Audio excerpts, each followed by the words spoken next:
Hello, happy Tuesday. I apologize for the dogs. So when I talk, they think I'm talking to them. So they're running around at my feet. I just thought I would hop on and do a little video organizing spice rack. If you've been following along, you know that I've already done a few organizing in the pantry, the refrigerator, the freezer. So up next is the spices, which I kind of already did when I did the pantry, but I'm going to show you how I organize my spices.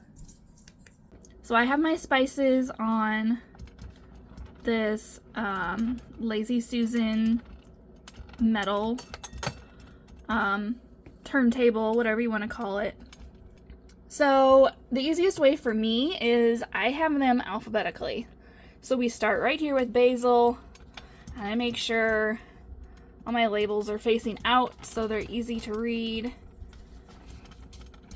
I just go along the top rack, alphabetical order, as best as I can. Then, so for my N's and nutmeg, I drop down to the next shelf for the O's.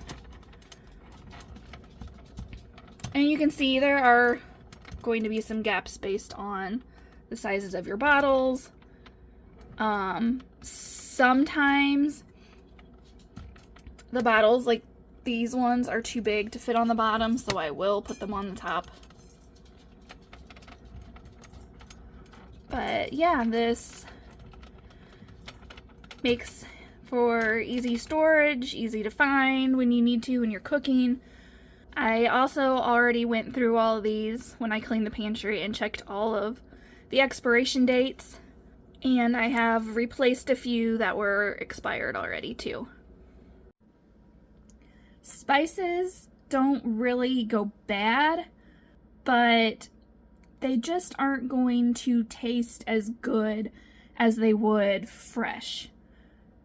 So they're not going to be as potent, as spicy, or as sweet, or whatever your spice is.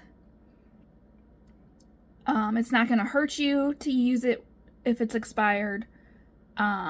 Just keep in mind it may not work as well as when it was fresh. I hope you enjoyed this video. I will try to do more like this. I'm going to try to do some live crafting soon. I am working on cleaning up a space and getting all the equipment together that is needed. Tripods to hold my camera and all that kind of stuff, so that I can do some live videos. The next organizing video I do will be under the kitchen sink. I may try to do a pre-recorded video like this one. We will see. Thank you for watching.